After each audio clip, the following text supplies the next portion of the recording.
Movimento Nacional. Fim2medaordem.com. Ou para quem preferir, fim2medaordem.com.br. Visite nosso site www.fim2medaordem.com. Participe do nosso movimento site oficial www.fim2medaordem.com. Por favor, deixa seu like para nos motivar a trabalhar ainda mais pela nossa causa. Fim2medaordem.com. Participe você também dos nossos grupos do WhatsApp. O link do grupo está na descrição desse vídeo. O link do nosso grupo do WhatsApp está também em nosso site fim2medaordem.com. Participe você. Também inscreva-se em nosso canal do YouTube. Ative o sininho para receber notificações de vídeos novos. Veja agora mesmo a descrição deste vídeo. Siga-nos no Instagram, fim2medaordem.com.br. Visite agora mesmo no nosso site www.fim2medaordem.com. Inscreva-se também em nosso site. O link está na página do nosso site oficial do movimento, fim2medaordem.com. Fale conosco, diretoria@fim2medaordem.com.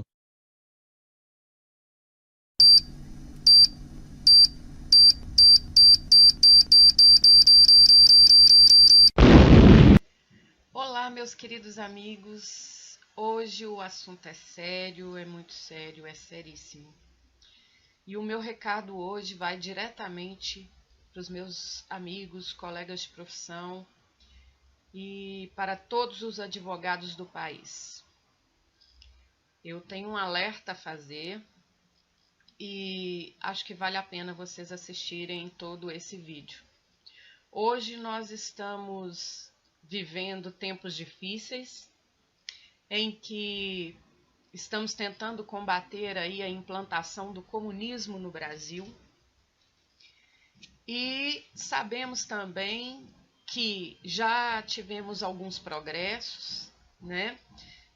A fonte de financiamento da esquerda vem se esgotando, mas ao contrário do que muitos pensam, eles são bastante articulados e estão buscando outros caminhos, outras saídas para atingir o seu plano de poder. E dessa vez, meus queridos, o alvo é a OAB. Vem comigo, vamos conversar um pouquinho mais sobre isso. Pois bem, meus amigos, para dar sequência ao plano de tomada de poder da esquerda, seria necessário esvaziar a Operação Lava Jato, a operação de maior combate à corrupção que o Brasil já viu. Para isso, seria necessário também atacar quem estava no comando dessa operação, que na época era o juiz Sérgio Moro, atual ministro, e o procurador Deltan Dallagnol. Dessa forma começaram os ataques. Isso a mídia noticiou amplamente, é sabido e notório, né? A imprensa divulgou bastante. Assim como o Café com Jornal divulgou uma reportagem onde narrava que o atual presidente da OAB recomendava o afastamento do atual ministro Sérgio Moro e do procurador Deltan. Sabemos também que houve a vaza-jato, né, do site The Intercept, do jornalista Glenn Greenwald, que se denomina jornalista, né, e advogado, apesar de não ter licença para advogar no Brasil, onde foram divulgadas várias conversas, né, hackeadas de forma ilícita e sem confirmação da veracidade e da fonte dessas conversas. Apenas a palavra do jornalista, que hoje nós vemos também divulgado pela imprensa, que através da delação de um dos hackers, a possibilidade de que essas mensagens tenham sido forjadas e que não sejam verídicas, né? Mas isso cabe à polícia investigar, né? Por enquanto são suspeitas. De toda forma, isso comprova que jamais o presidente da OAB poderia ter afirmado, se pautando pelo sigilo da fonte jornalística, que assim deveria afastar o ministro Sérgio Moro de suas funções, bem como o procurador. Mas, se não descredibilizassem a Operação Lava Jato, o plano não teria sequência, ficaria mais difícil. Afinal de contas, eles precisavam de subterfúgios para que o judiciário colocasse altos figurões da esquerda envolvidos em corrupção nas ruas. Afinal, a 13ª Vara de Curitiba e a Operação Lava Jato os condenou e muitos se encontravam presos, né? Hoje, dezembro de 2019, nós sabemos que vários aí já foram colocados em liberdade por decisões e mudanças jurisprudenciais da nossa Suprema Corte. Vamos assistir agora um trecho da reportagem do Café com Jornal e, na sequência, um trecho da reportagem exibida pelo Páginas Amarelas. Nós deixaremos aqui, nos comentários, aqui na descrição do vídeo, os links, caso queiram assistir as reportagens completas. Ok? Vamos lá, daqui a pouco a gente volta a se falar. Sérgio Moro se baseou numa entrevista do presidente da Ordem dos Advogados do Brasil à Folha de São Paulo, em que afirmou que Moro banca o chefe de quadrilha nas investigações sobre o hacker suspeito de invadir celulares de autoridades e que o ministro usa o cargo e aniquila a independência da Polícia Federal ao dizer que sabe de conversas de autoridades. Segundo Moro, Felipe Santa Cruz teria cometido contra ele os crimes de calúnia, injúria e difamação. Em nota, o presidente da OAB disse que não teve a intenção de ofender a honra do ministro e que a crítica foi jurídica e institucional. Felipe Santa Cruz ainda defende o afastamento de Moro do cargo para o bom andamento das investigações. Felipe, cabe à OAB esse tipo de ação? Sim. Porque não fica parecido com um partido político? Não, ao contrário. A OAB não poderia ser um partido? Pode ser um partido, mas nós na OAB temos, historicamente no Brasil, inclusive a Constituição por isso assim o define, nós temos essa posição de liderança da sociedade civil para os grandes temas. É óbvio que nós não vamos entrar na particularidade, na agenda específica, mas a defesa da educação é um tema que não é só, digamos assim, é um tema que é ligado a todos nós. E a Ordem, historicamente, ocupa esse local, tanto que tem essa competência, a legitimidade de ir ao Supremo provocar a ação, e ação essa que foi distribuída para o ministro Celso Mello, que caberá a ele a análise do mérito. Foi o Celso Mello. Acabou de ser distribuída, portanto, estou lhe dizendo em primeira mão. Ótimo.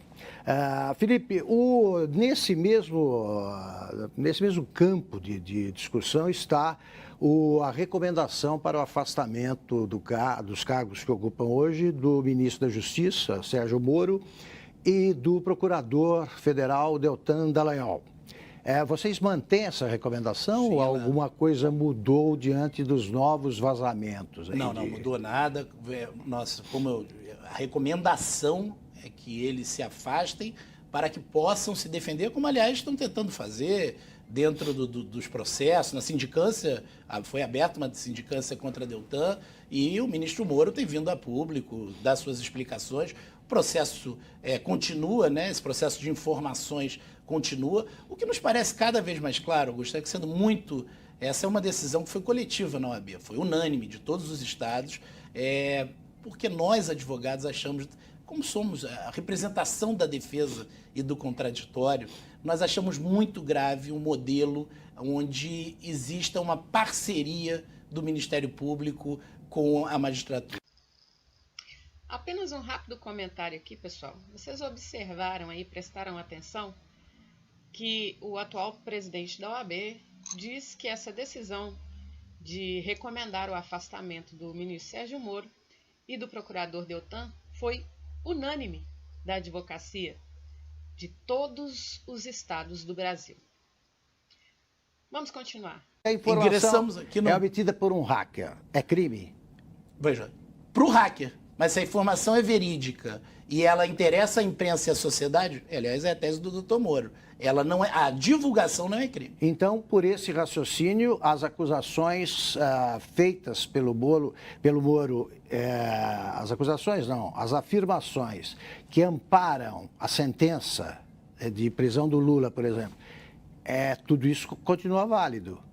Aí só podemos verificar no caso concreto. Por exemplo, se a nulidade é absoluta ou relativa. Pois é, você defende a anulação da... Não, eu sinceramente ainda não tenho posição disso.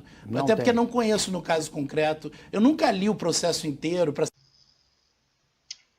Pessoal, me corrijam se eu estiver equivocada aqui. Até coloquei o óculos aqui para ver se escuto melhor. Mas ele admite que não leu o processo do condenado Luiz Inácio Lula da Silva. Foi isso que eu entendi? E vocês entenderam a mesma coisa? Ou seja, ele não olhou o processo. Então, por isso, ele não poderia se manifestar, né? Mas o detalhe não é a questão da manifestação. O detalhe tantas pessoas dizem aí, né? Lula inocente, Lula condenado sem provas. E aí eu pergunto, né? Aliás, até bastante coerente a posição do Felipe Santa Cruz, de não comentar, já que ele não viu e não leu o processo. Aí eu pergunto a vocês, esquerdistas aí, que ficam bradando que Lula é inocente, A mais B mais C igual a D. Vocês já leram o processo? Vocês já certificaram se tem provas ou não? Continuando.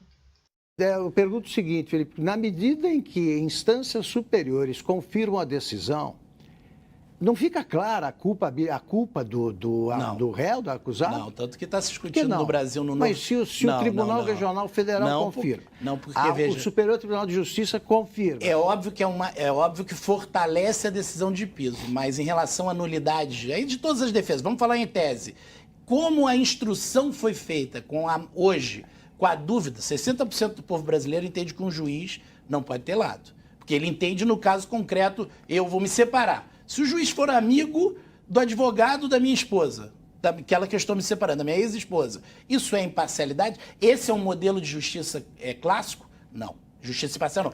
Como o processo de instrução foi, digamos assim, pode ter sido eivado de nulidade, pode ter sofrido com essa parcialidade, todo esse processo, porque o juiz, por exemplo, do Tribunal Superior, no que verifica, os depoimentos estão ali. As provas estão produzidas ali por aquele juiz de primeira instância. Ele não produz novas provas. Aberto o precedente, todos os réus da Lava Jato podem reivindicar... Questionar. E aí a maior operação anticorrupção da história pode ser pulverizada por esse... Pode, porque é o que disse o ministro Marco Aurélio. Esse detalhe legal, né? Não é bem um detalhe, né, Augusto? Assim, é o prédio que sustenta todo o sistema de justiça, que é a imparcialidade. Mas vamos lá, Aí vamos lá. O ministro Marco Aurélio diz assim, porque no direito, isso é muito importante, os fins não justificam os meios. Eu acho que não justifica. Porque no direito, a democracia... em qualquer campo. Mas o direito mais... Não porque como no direito é a experiência limite, é o meu direito à liberdade... se eu tenho quebrado esse direito a um juiz imparcial, todo esse processo passa a ser questionado. Agora, grandes juristas como o Dr. Sérgio Bermudes entendem que essa nulidade será sempre, já se manifestou, será sempre relativa. Vai ter que se pegar o vazamento por vazamento, verificar no caso concreto se gerou algum tipo de mudança naquela instrução e aí a nulidade se dará àquela parte. Agora, vamos lá. Digamos que estamos conversando com o juiz... Felipe Santa Cruz. Eu nunca seria juiz, porque eu não tenho esse talento da imparcialidade. Aliás, é o que me falta. E aí eu questiono, como que uma pessoa assumidamente parcial, que diz com todas as palavras que não tem talento para imparcialidade, pode estar no comando de uma das instituições mais fortes do país, a Ordem dos Advogados do Brasil, falando em nome de todos os advogados como disse também em outra reportagem, de todos os estados do Brasil. Chegando ao foco desse vídeo, a pior parte. O Jornal do Comércio publicou uma reportagem dizendo que José Dirceu, em uma reunião com advogados em um restaurante, disse o seguinte: um dos objetivos de médio prazo do PT é, em novembro de 2021, conquistar o maior número possível de presidências estaduais da OAB. Depois, no mesmo filão, planos ambiciosos de amplitude nacional para 2024. Isso é o que está escrito na reportagem, vamos deixar o link aqui também. Caso essa reportagem seja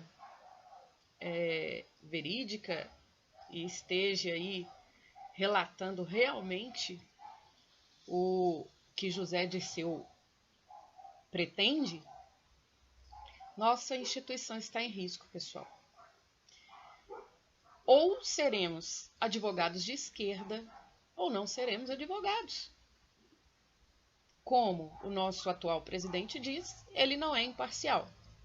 E como se pretende um dos grandes cabeças do movimento esquerdista comunista no Brasil, José Dirceu, pretendem aí terminar de dominar a nossa instituição, colocando presidentes em todos os estados que tenham viés comunista, viés esquerdista.